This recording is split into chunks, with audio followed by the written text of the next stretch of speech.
So the stage is yours. Amy, would you like to start? Yeah, thank you, Barak, and thanks for keeping, the conversation going globally about entrepreneurship and startups and the cultural and economic impact that we can all have during these strange times. And Brad, I mean, you and I go way back. Way back. Way back. And to your Boulder Birkenstock wearing days. Back before entrepreneurship was trendy. Yeah, exactly. And that, I kind of want, I don't know, I know that you're kind of a global superstar, but you've done a lot of important work, not just as a VC or as a startup guru and an author, but also like with Techstars. I mean, you co-founded Techstars before there were any accelerators, before it was a saturated market for incubators and startups. And you really at Techstars kind of released, opened up the floodgates, for what it was to become. And I just wanted to know your perspective, versus where you started with Techstars and the startup incubator model to how maybe that perspective has changed over the years and looking at how you've rolled out different programs around the globe. Yeah, I think to answer that, there's two layers in the question. One is kind of the how, but the other is also the why. Mm-hmm. And I think the why, at least from my frame of reference, is important because I think it's a problem in the evolution of entrepreneurship today, where I think less people are focused on the why of what they're doing versus just doing something. And for me, fundamentally, the why is so important, especially as an investor or entrepreneur, but especially evaluating what entrepreneurs are doing and what the motivations are. This stuff takes a long time. It's incredibly hard. It fails a lot. Every successful company I've been involved in has multiple near-death experiences. The wrong decisions at different points in time send things off in one direction. The right decisions might send it off in a different direction, but you can't predict any of that stuff in advance. So as I've gotten older, I've become more fascinated with the why of different things. I'm in my mid-50s, and so I'm sort of, in that stage of life where doing it just to do it is no longer that interesting. And so when I go back in time and look, I started my first company in 1987, and I just didn't know any better. My why was I didn't really want to work for anybody. I had some interesting ideas. I was super into computers. And we constructed specific things that we were excited about. But, in my early 20s, it was like, well, this is a thing to do, and this is a way to do it, and why not? As I've fast forwarded from 87 to the mid 90s, I sold that first business in the mid 90s.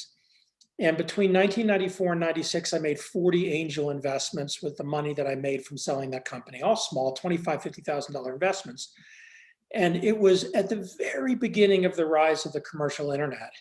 And many of those investments were internet-related investments. And at this moment in time, my why was a function of a couple of things. One was personal, which I was a good CEO, but I didn't love being a CEO, and I wanted to be involved in lots of companies. And so I viewed sort of co-founding companies and being an angel investor as a way to get there. But I also was, like I would say many people at the beginning of the rise of the commercial internet, a deep, deep believer that this was transformative over a long period of time for our society. That was 25 years ago. And I think that links to the today question, because today it's undeniable that the internet has been transformative on our species. And in a lot of ways, the COVID crisis amplified and accelerated things in a really significant way. I believe that we just had 3 to 5 years of innovation, acceleration, not new technology innovation, just acceleration of stuff that already was there. Things that were already happening, collapse of incumbent companies, collapse of incumbent behavior because of the effects of COVID and the dynamics. And a simple example, of course, is video conferencing like this. Another simple example is telemedicine, and the idea that telemedicine, at least I don't know about in Turkey, but at least in the US, literally made 10 years of progress in 4 weeks. All the technology existed, but the reason it wasn't pervasive was the insurance companies didn't pay for it, hospitals didn't implement it as their front-facing approach, doctors didn't really feel comfortable using it, and patients didn't know about it. But when COVID hit, and unless you had COVID, the last place in the world you wanted to go was a hospital. However, people still got sick and people still needed to see their doctor. And yet doctors' offices were closed, so doctors couldn't see patients in their offices. And so this technology that was available and had been part of this 25-year arc just clicked into gear because the incumbent dynamics came apart. I'm going to link this back to the why. In 2006, we started Techstars. The reason we started Techstars was David Cohen had come up with this, one of the 4 co-founders had come up with this idea to do Techstars, to create a mentor-driven accelerator, basically to fund 10 companies at a time over, surround them with experienced entrepreneurs. So give them money, but also give them lots of help. Do it in a very focused way in Boulder, Colorado, and just see if it was a good idea. And the motivation for that was he had sold his company. He had made some money. He was very unhappy with making angel investments. He'd done a few, and it just wasn't satisfying. As an entrepreneur himself, he's like, there's got to be a better way at the very, very beginning of these companies to do more than just write a $25,000, $50,000, or $100,000 check. So when we started it, we didn't have any idea if it was a good idea or not.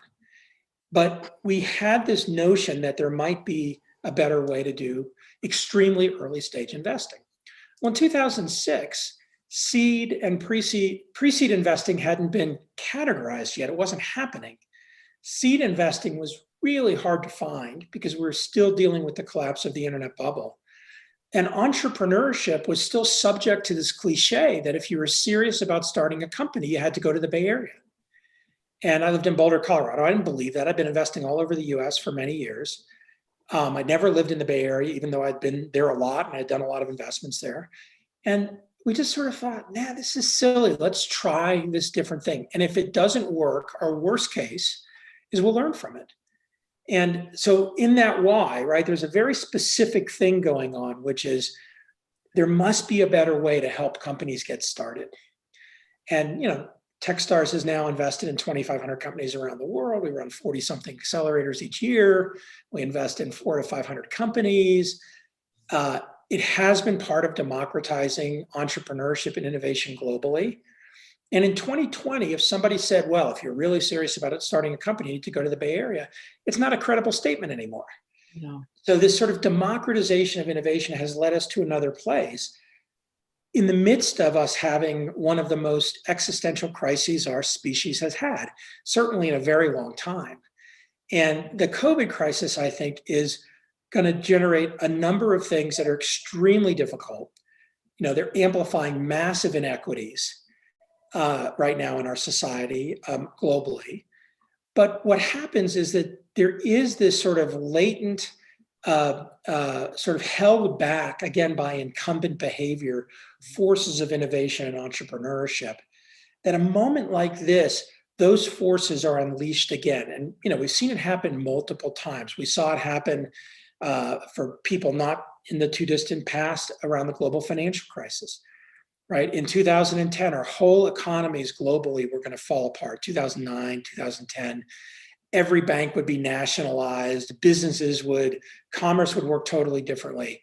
And what it did was it really began an incredible decade-long wave of innovation and entrepreneurship. Lots of people talk about, like, when's this going to be over and has it hit its peak and that sort of thing. And I think it's the wrong kind of question because it's too focused on specific outcomes of individual things and not really foundationally addressing the notion that we're in this very, very rapidly evolving complex system, and that entrepreneurship is a big part of the thing that causes stuff to change.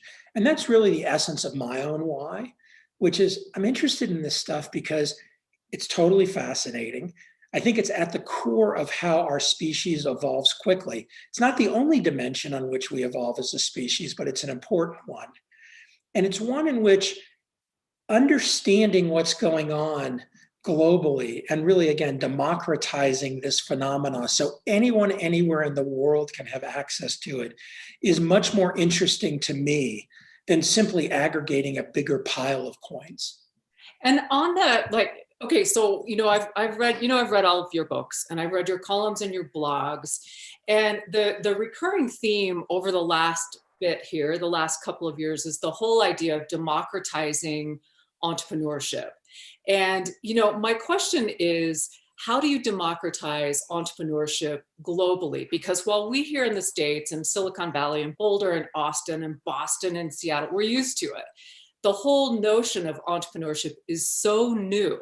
Once you get outside the parameters of the United States, it's if you're in Croatia, right? And no matter where I go in the world, your name always comes up. You know that because I always text you. Yep, you're here. Here you are in Split, Croatia. Here you are in Pristina, Kosovo. I'm big in Canada, right? Whatever that joke is. It's everywhere.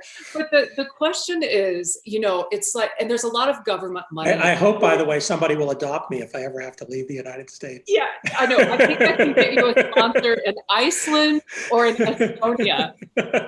Yeah, we can't leave right now, but the whole concept of forced innovation is a real thing right now around the world. So governments are dropping all this money. So you've got like Station F in Paris. You've got all of these incubators, and they are not as organic. And so the question is, how do you democratize entrepreneurship on a global scale? Yeah, so I think this is part of my motivation for writing the two books, Startup Communities and the Startup Community Way. And when I wrote Startup Communities in 2012, it was I wrote a very anecdotal book. It was not a story of Boulder, but it was anecdotal about how to build a startup community. It used Boulder as an example. And I tried to make it very simple and very clear. And I had 4 principles that, I refer to as the Boulder thesis that I think today are fairly obvious and well understood by most entrepreneurs around the world, especially people working on startup communities. But in 2012, were not obvious and were not normal for the way people thought about building startup communities and, more importantly, entrepreneurial ecosystems, because the phrase startup communities didn't even exist in 2012, right? So the book coined the phrase. And those 4 principles were: the leaders have to be entrepreneurs. So this notion that you have to have a critical mass of entrepreneurs leading the activity. I made some mistakes with that, by the way, and I'll come back to that if we want a sec. I classified everyone else as feeders. So all the people who weren't entrepreneurs played a feeder role. They supported the startup community. Very important role, but different. I've now introduced, this was one of the mistakes. I introduced a 3rd category in the new book called instigator. So the feeders are really now organizations, and the instigators are people who work for those organizations who play leadership roles. So the issue is separating people playing leadership roles from organizations who are playing feeder or support roles. The second principle, and I want people to hang on to this, is that you have to take a very long-term view. And I defined it then as a 20-year view. Today, I define it as a continuous 20-year view looking forward. So I've lived in Boulder 25 years. I'm on 25 years of my 45-year journey, not minus 5 years of my 25-year journey. You always have to have this long-term view looking forward. The third is that you have to be inclusive of anyone who wants to engage in the startup community at any level.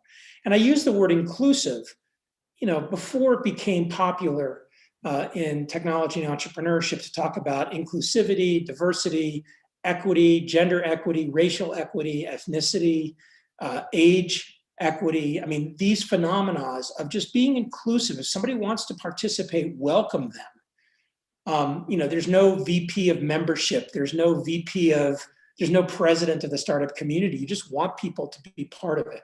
And then the last is this idea of having continuous activities and events that engage people in entrepreneurship. Not, Entrepreneur of the Year awards, sure, they're nice for people's egos, but they don't really do much.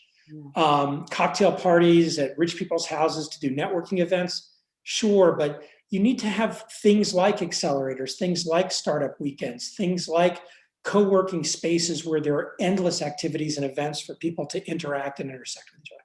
So that was the bolder thesis in 2012. As I fast forward to 2020, one of the phenomena that I've seen is this idea of startup communities is now a global phenomenon. It's very rewarding to me. It's very, again, I use the word ego. My ego is very satisfied that all around the world, people talk about startup communities and people are trying to do things. In that first book, I didn't talk about, okay, well, here's how to solve the problem of the startup community challenges.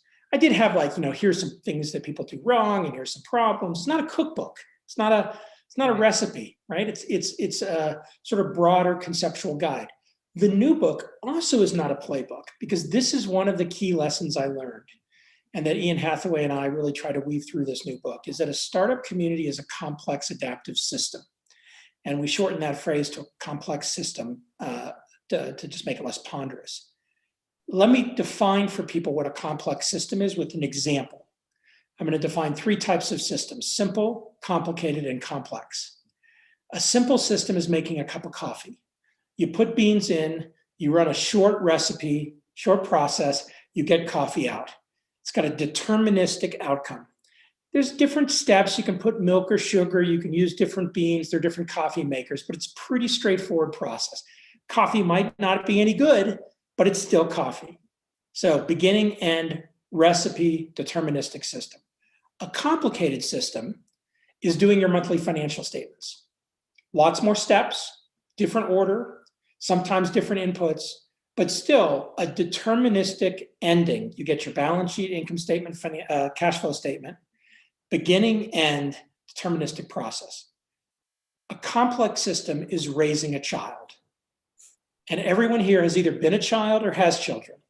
And if the day the child is born, the parents say, when you are 25 years old, here's how you will dress, this is what you will eat, this is what you will be interested in, here's who your partner will be, this is where you will live, these are the things that you will do each. All you're doing is setting that child up for lots of therapy. You can't, there's no recipe, there's no deterministic outcome. You can't say, for the next 25 years, these are the steps. The inputs that you give that child generate outputs that generate new inputs, and it evolves in very unpredictable ways. That's a startup community. And so the big message is that you can't control what's going on. You can't say, this is my outcome. Second corollary to that that's really important is, as a result, you can't have a top-down phenomena. You can't say from the top down, these are the things we're going to do to generate the outcome that is a successful startup community. Right. Even if you could define what a successful startup community is, because that means something different everywhere. Right. It's a bottom-up phenomenon where people start engaging, and as you engage, different things start emerging. And the language of complexity feeds into this. And I won't torture us in this call with the language of complexity, but I'll give a few words so people can hang on to it, which is sort of how we've used the book to define how startup communities work, the new book. Nonlinear outcomes or nonlinear systems. If you take a nonlinear curve, a curve that looks like this, right, versus a line, so many things in our world are geometric curves. However, as a human being, if you scale in or your time horizon is short enough, that curve looks like a line because you see a little tiny segment of it. So you think it's linear, but in fact, it's a curve like that. Contagion would be an example of language from complexity theory that we can all relate to. COVID is a great example of, the spread of COVID is a great example of negative contagion. When you have a few cases, day by day, the number of cases that increase, it doesn't feel like it's that heavy until you get into, day 20 or 21 or 22, if you're not trying to mitigate the spread. And all of a sudden you realize that you've got an exponential curve and it's expanding incredibly quickly, which is what we saw in the spring, what we saw again in the early summer. And probably what we're going to see around the world is temperatures get cooler in the winter again and people can't be outdoors as much. By the way, the second order effect is more scary than the first order effect. The spread and the number of people that have COVID is much less of a problem than the number of people who end up in the hospital relative to COVID, because there's a finite number of hospital beds, there's a finite number of ICU beds. And once you've filled up the hospitals in a geography, now you're in a crisis. And that's what happened in Italy, that's what happened in different parts of Europe, that's what happened in New York and in places on the East Coast in the US at the beginning of the crisis. Yeah, the acceleration of the disease was awful. But once the hospital systems got overwhelmed, you had another type of contagion phenomena, which is you now couldn't do anything. You had to triage people. You can have other phenomena like what's called a phase shift or a phase transformation. Things look a certain way until then suddenly they don't. They look totally different. A positive example of this would be exits that happen in a startup community. I'll use Boulder as the example here. Boulder's only 100,000 people, small town. So when my book came out in 2012, and I've been talking about lots of stuff around Techstars for the preceding couple of years, lots of people say, that's cool, Boulder's cool, but it's small. Like, it's never going to support any really big, successful companies. And in 12 months between 2013 and 2014, two companies went public, Zayo and Rally Software. Zayo recently went private for $14 billion. So very large, very significant company. Rally ultimately got bought by a company called CA. And a third company, Datalogix, got bought by Oracle for $1.2 billion, when $1.2 billion was a big number for an acquisition. We had a phase transformation. The day before the first of those deals happened, people were still saying Boulder is cute, right? Brad, it's cute. But after that third company had its exit, nobody ever says that anymore. And subsequently, numerous companies have emerged from the Boulder startup community. They're really significant companies, including some, like SendGrid that, now is part of Twilio, but had a multi-billion-dollar IPO and was a company that went through Techstars early. So when you're in a geography somewhere else in the world and somebody says, oh, we haven't had exits here yet, so we're not successful, I want to just point people back to that long-term view. And let me just ask you real quick while we're on this topic, and I don't want your eyes to glaze over because it's the P word, and I know how you feel about policy, but wherever I go around the world, what tends to happen with these ecosystems and the whole notion of the startup way is that governments want to put policy on everything, right? And so founders and startups trip. They fall over these obstacles. Like, policy is a real buzzkill. And yet, there are certain policies that are good. Like, maybe if we had better policies here in this country, COVID would be a little bit more contained. Or I would be paid, a dollar for a dollar, not 75 cents to a mail dollar, right? So I just kind of want to get your perspective on that. I mean, I hate policy. I don't like talking about it, but it's something that comes up no matter where I am or where I'm Zooming. And I think your perspective is really, really important. Yeah, so let me separate policy into three layers of government: local or city level government, state level government, where a state is an analog of a US state, and then country level government. And so really, our national government. Most governments have 2 to 3 layers like that engage with the startup community. And I used to punt on it. I used to not really try to understand it and address it for 2 reasons. One was Boulder city government is at best neutral to entrepreneurship and probably hostile to entrepreneurship. Boulder is a town that has a very strong no growth faction, people that don't want to see any growth. It's got a lot of challenges around building and development and construction and density. And that then generates lots of other issues. But my own experience in Boulder around entrepreneurship with city government is that city government really hasn't done anything positive or negative. Like, it's kind of a parallel universe to what's going on. So I come from that frame of reference. State government in Colorado is different. State government has actually been pretty productive around entrepreneurship going back, 20 years. And when I say productive, I put it in the category of at best do no harm. Right. And so you kind of want to start with do no harm. And then to the extent that there are specific things that government is doing that's additive and helpful, that's good. Those kinds of things generally have a lot more to do with providing support, some allocation of capital, consistency in laws, especially around rule of law, consistency around equity so that you don't have corruption, you don't have disadvantages, you don't have these phenomena that play out over and over again in a way that benefits some but inhibit others, which, by the way, in the US is a real problem that we now really understand, especially around racial equity at state levels throughout the country. And then at a federal level, same kind of things. There's specific things that federal or national governments can do. The mistake that governments make is they try to control or dictate what's going on. Right. And that just doesn't work. Right. And some of it is through regulatory activities, especially as companies become powerful and successful. Some of it is through taxation. Some of it is through different kinds of advantaging some types of businesses over others. Those things generally are either separate from or not helpful in the context of startups. And we're seeing it play out in a big way right now in the US with antitrust. And we're starting to see it we see it in Europe all the time with antitrust with big technology companies. We're seeing it in the trade war between China and the US, where companies are being used basically as pawns in a trade war between governments. And I'd say there's two phenomena going on. One is one that's very complex and challenging for the companies, and one that companies are just completely ignoring on another dimension.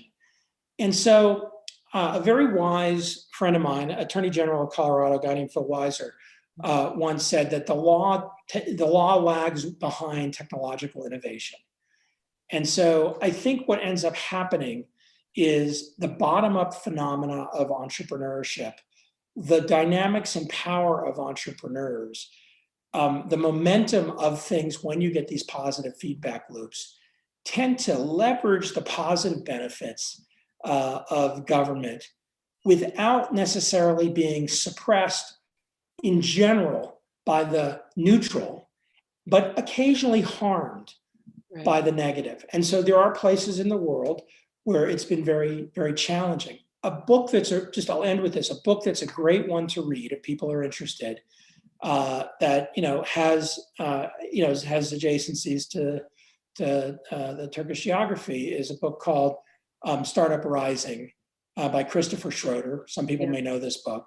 Chris is a magnificent thinker, world traveler. He wrote this book around 2012, around the same time that I wrote Startup Communities. And in my own experience is probably the broadest traveled American investing in entrepreneurship around the globe. And in this book, what you read is so many things that are happening in 2012 in places throughout MENA and the Middle East, in spite of government, rather than because of government. Yeah. And I think that's an important thing to carry around. It's not anarchistic. It's not an effort to undermine or eliminate government. It's just, you know what? Government is going to be what it is. We're going to do this because this is innovation. This is entrepreneurship. And when we do something good, the government will eventually catch up. Do you want to hear one of the stranger policy discussions I have ever heard? Sure, love to. Okay, so I was in Istanbul. Barack, I hope I don't end up in a Turkish gulag for telling this story.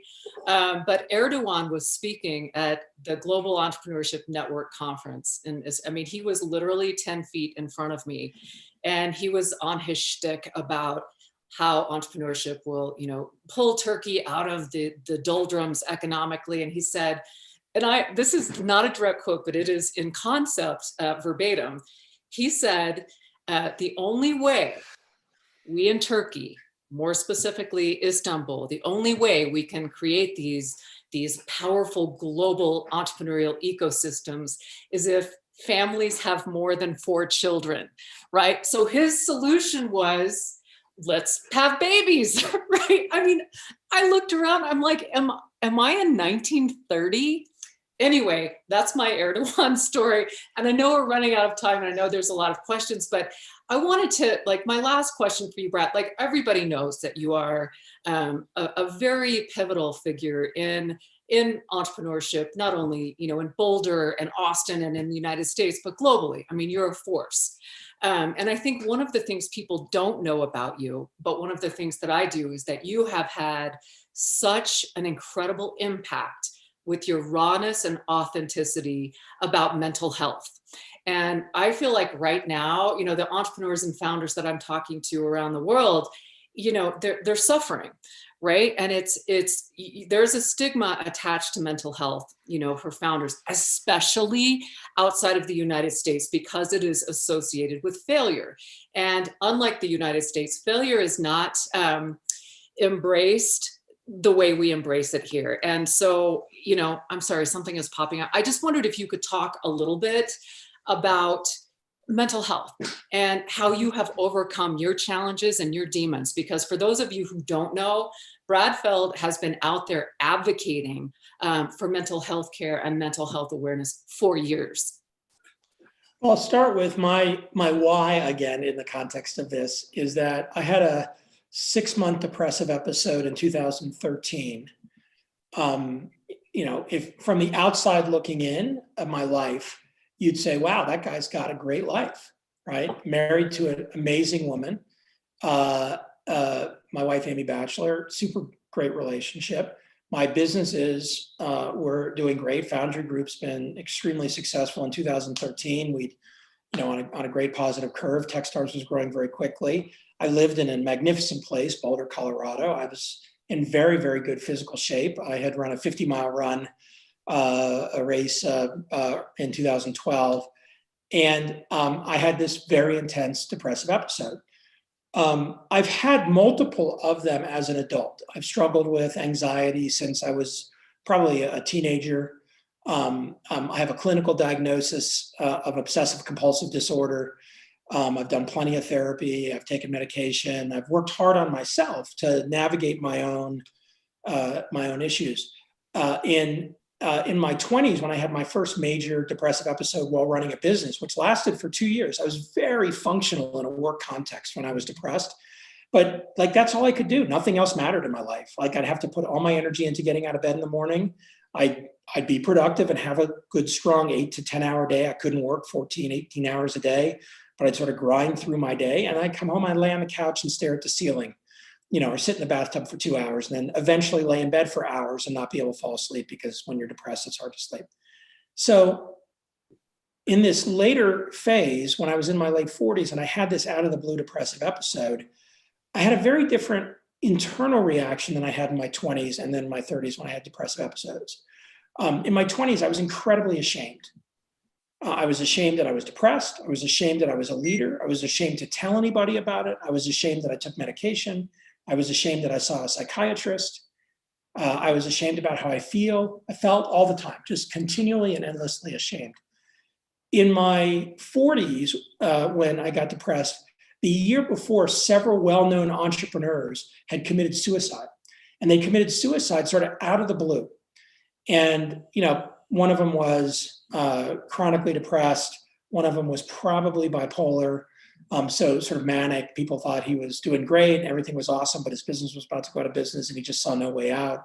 And then another one, I didn't know the person personally, but so their story was a little more mysterious. But all, you know, again, successful, high visibility figures who clearly were struggling under the weight of this stigma, and the only way out for them was suicide. So my why became eliminating the stigma associated with mental health. I view mental health as just another part of health, no different than physical health. You know, and some people live with chronic diseases like diabetes, and they manage and navigate their diabetes their whole life. and they're still completely successful and productive. Cancer, which used to be a death sentence, is now a disease that many people survive. But there was a period of time, even when I was growing up, where if somebody had cancer, you stayed away from them. You didn't know. I was in my late teens, early 20s when HIV became visible. And in my college years, HIV was something that was so unknown that it was a death sentence for people. And HIV and AIDS was terrifying. So kind of my view, and today it's manageable. I have a very close friend from college that's hemophiliac that had HIV that's still alive today. So kind of my own internal view became the value of eliminating the stigma as part of my own mission on this planet. And then when I apply it to entrepreneurship, look, this stuff is super hard. It is. It gets fucked up all the time. You have a great day and then you have an awful day. Yeah. You have, things that you think are going to go a certain way and then they just don't. You have conflicts with your best friend who happens to be your co-partner. You have an investor who all of a sudden turns on you. You have a competitor that comes out of nowhere with a product that's way better than yours, and all of a sudden you're in distress. You have some kind of crisis that goes on inside your company that you didn't see coming. You have some external effect, COVID, that you couldn't have anticipated. It's totally exogenous. It has massive impact on you, on and on and on and on and on.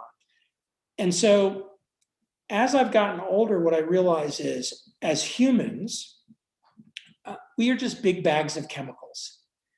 And we all have different chemicals, and the chemicals interact in different ways. And taking care of ourselves is so incredibly important in the journey through life. And most entrepreneurs neglect themselves in the context of their business. And when I say take care of yourself, I'm not being cliche and prescribing what you should do. And I think for many people, it's going on your own journey and learning about yourself and learning about your strengths and your weaknesses, because so much of our positive and negative programming comes from our childhood and comes from our environment. And as adults, so many of us ignore that and allow that to be negative reinforcement of our life. And then that plays out on everybody around us. If you want a book to read about this, that's one of the best books, I think, on the planet. It's by a guy named Jerry Colonna, who's an extremely close friend, called Reboot, The Art of Leadership and Growing Up. And it's a beautiful book because it's part memoir, part philosophy, part practical guidebook, right? So you sort of get all of those in one. And it's written in the same kind of style. If you read Startup Communities, that Startup Communities has, I think Jerry wrote, it's his first book, but I think it's better written than Startup Communities. And you read through it, it doesn't say, here's the answer. It says, you know what? Give yourself a break. Right. It's just going to be hard. And by the way, again, independent of what your religious beliefs are, we all know that life ends. I had a friend die several weeks ago. I have another extremely close friend. I talked to him yesterday. It's one of my closest friends. He's at very end of life. He's had an incredible life, enormous impact on me, probably only second to my father in terms of impact from men in my life. And it's hard. It's hard. We have to process that as humans, and that's just part of the experience. And so, in the context of that, being in denial about the reality of our own mental health and how that affects us, what we can do about it, and how that affects others, as well as how others are doing around me, and the fact that their stressors are impacting them, is something to be super awareness of. I'm going to end with one example. There's a spectrum in the time of COVID when people are in their houses and isolated.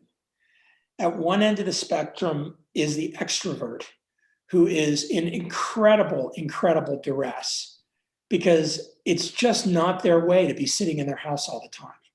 And imagine the extrovert that's alone, that doesn't have a spouse, doesn't have kids.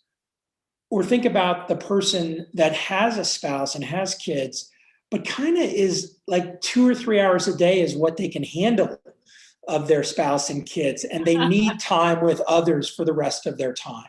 Yeah. And they're stuck in that house. That's one end of the spectrum. The other end of the spectrum, and I'll put me on it, is somebody who doesn't have kids, who is perfectly happy never to get on a plane, never to travel, to do everything by video.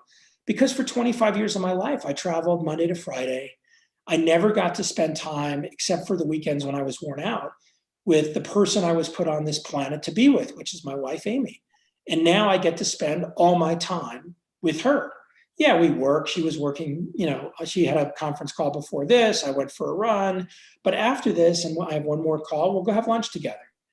And then we'll both work this afternoon. And then this evening, we'll have the evening together, whatever we decide to do. I'm at the other end of the spectrum, and people are on this spectrum. So however you're doing and however you're handling this moment, think about everybody that's on the spectrum that you're interacting with that may be handling it differently than you. Right. And as a leader, as an entrepreneur, being tuned into those things and trying to make it easier in the context of your business to create positive social dynamics rather than inhibiting a negative social dynamics will help all those people in meaningful ways.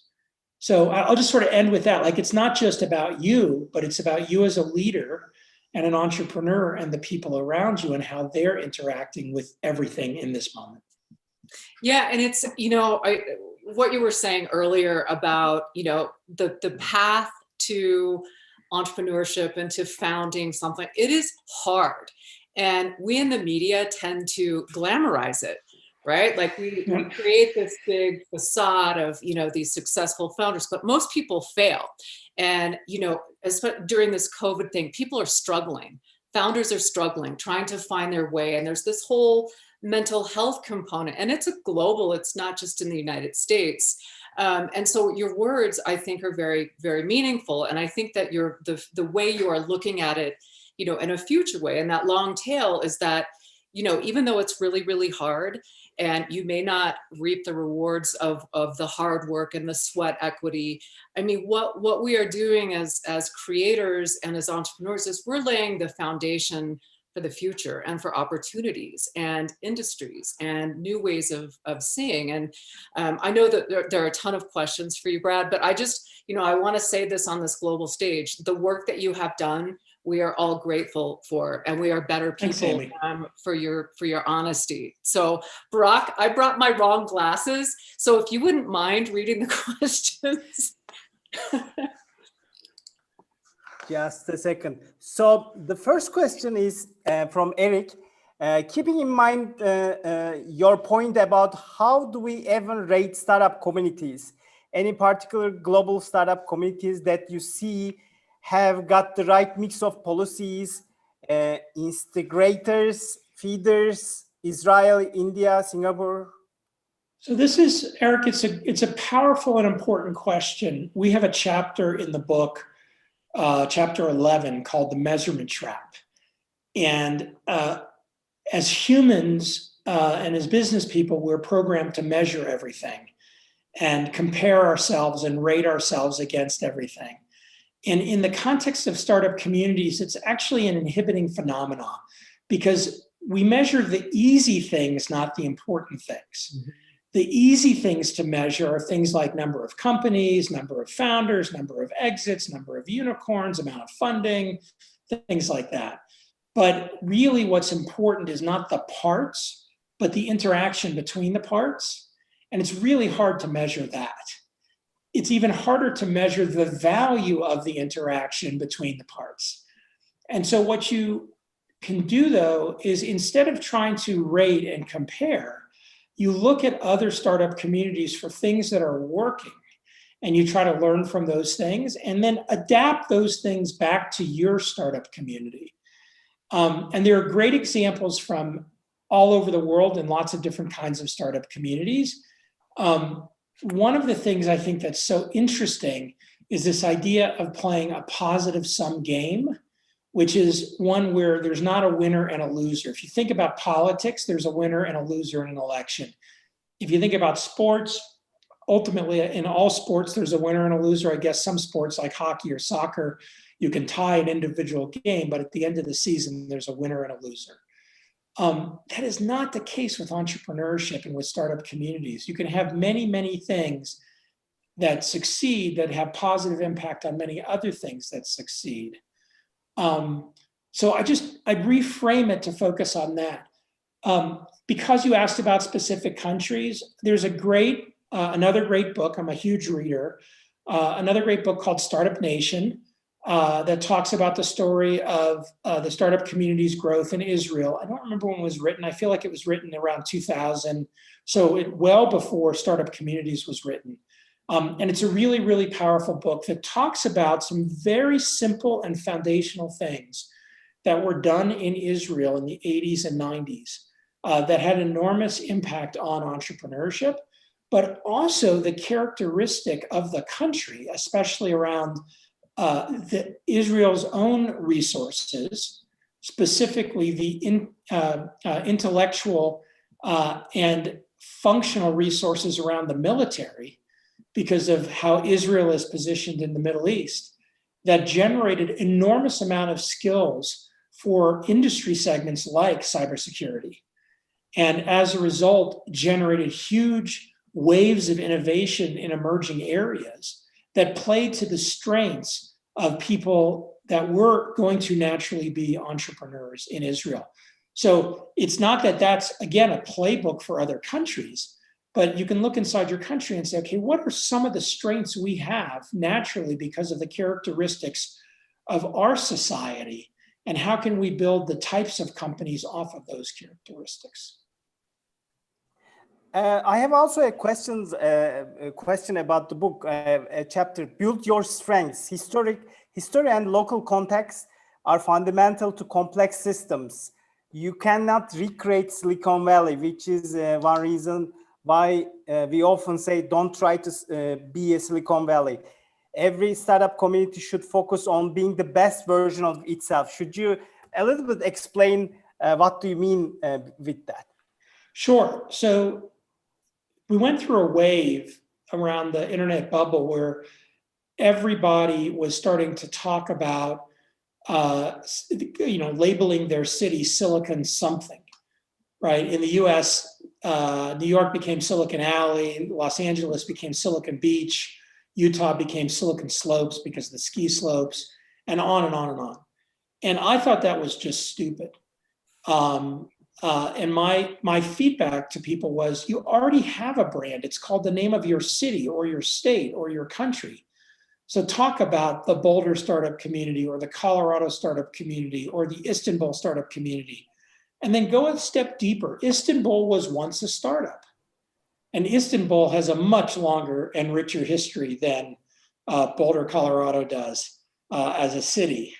Colorado obviously has a very, very long history, but Boulder as a city is a relatively young city. It's 150 years old or something like that. So go back thousands of years and thinking about what the history of Istanbul is. Think about what the natural resources are in Istanbul. Why do people view Istanbul as an important place to be on this planet? What are the things about Istanbul that you want more of and that you want to amplify? What are the cultural resources that you have? In the book, we have a section called The 7 Capitals. And we wrote that section because everyone that I know everywhere around the world says, well, in my startup community, there's not enough capital. And what they really mean is there's not enough money, which, by the way, is almost never true because there's lots of wealthy people and lots of money. And there are a few places in the world where this is true. But in many, many parts of the world, there is an enormous amount of wealth, even if it's concentrated or not well distributed. So there is financial capital. It may simply not know how to invest in startups and entrepreneurship. But financial capital is one of 7 types of capital. You have intellectual capital, you have network capital, you have cultural capital, and on, infrastructure capital.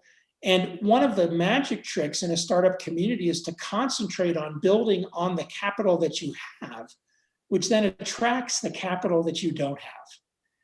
versus spend all of your time and energy trying to get the capital that you don't have. By the way, it's one of the classic mistakes, if you just want to tie back to policy and government, that government makes over and over again. If we just had more money here, everything would be great. Well, great, now you have more money, but nobody actually knows how to build or scale a company. And you don't have the right kind of intellectual capital around the domains that you need. And you don't have the right kind of network capital to get people connected to each other. And you don't have the right kind of cultural capital to make the place you have an attractive place for people to move to then go start companies or to work in companies, right? So that's what I mean, like focus on Istanbul, focus on what is great about the place you live and why you love it. I'll give you one more word today. The word is topophilia. And that word is throughout the book. I learned it from our governor in Colorado, John Hickenlooper. He's now, he was governor until 2018. John was a very successful entrepreneur. If you ever come to the US and you drink a microbrew or a craft beer, he was one of the founders of the microbrewery industry in the US. And topophilia means love of place. And that word, love of place, is so powerful. I mean, if you are living in Istanbul because you love Istanbul, because you have topophilia for where you are, that is a very powerful why. And I would say to people, if you don't have topophilia for where you live, why do you live there? And some people have good reasons. My elder parents, I feel like I'm trapped here. I don't have the resource to move somewhere else. Those are reasonable reasons. And I try to orient people when they say, I want to get involved in startups, to develop topophilia for the place they're in as a way of identifying things that they can build off of in the place they're in. So there are many questions, but we have very limited time. So I'm going to sum up the last question. Currently is a pandemic time, and sometimes the problem that we have is not having the product not to sell, but we cannot test it. I mean, they have the product, but they cannot test it. Since we are on research and development sector, so what is the B plan? What do you recommend these kinds of startups? They ask this question. Well, it's hard to answer generically. My generic answer is to try to be as creative as you can about actually figuring out ways to test your product. We're investors in many companies that make physical products, hardware companies. And I would say in the first month of COVID, there was a ton of fear around the physical product companies, software companies less so, because physical product companies in terms of product development, product design, early testing, getting in the hands of users, just the logistics of the supply chains, all this sort of stuff. And all of our companies have navigated that. It's been challenging, and many of them have had to be very creative around how to get product into people's hands, to get feedback. But one of the things that they've all figured out and that they've all done is they've eliminated the need to be in person. They use video and cameras, not just on the computer, but also sort of in the home, that they ship to people to test, especially when they're testing products. Big industrial products are harder because, you know, if you have to have a big industrial product that gets installed in an industrial facility. And so those companies are doing things like doing installations in secured environments, very safe, secured environments that they have control over. And then again, using video to have users that are not in those controlled environments see what's going on and have an operator of the machine interact with the machine while the remote tester is giving them directions and then giving them feedback. It's more ponderous, but it's interesting. And as people get better at it, it's actually a real advantage because you start to learn how to do a much more rapid iteration of testing of things and user feedback without having to get product into users' hands or users in front of you and move people around. You're moving stuff around, or you're using video and video conferencing to really engage people. So that's my best effort at a generic answer. I'll give a specific answer. We have a company called Formlabs, which is based in Boston, 3D printing company. They've just shipped 2 new products. One called the Form 3L, which is a very large build size for their traditional 3D printer that uses a technology called SLA. It's, they're the market leader in desktop SLA. And they went from a build volume of about this to a build volume about this, so you can build very large parts. But they also came out with a new product called SLS, which is a $10,000 to $20,000 machine that replaces $250,000, $250,000 industrial product. And it doesn't need to be in a lab environment. It can be, they call it a tabletop because it's big. It's too big to be on the side of your desk, but it can be next to your desk.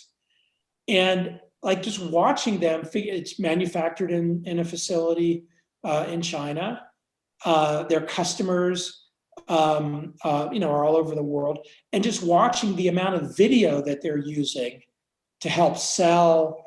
They just started shipping production units this week, so going through the whole early test cycle.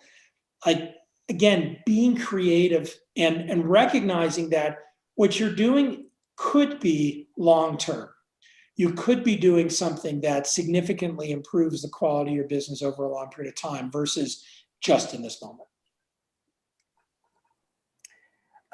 Thank you very much for, Brad, the last questions answer, and also this an hour-long conversation with Amy. Amy, also thank you very much for also making this fireside to make happen.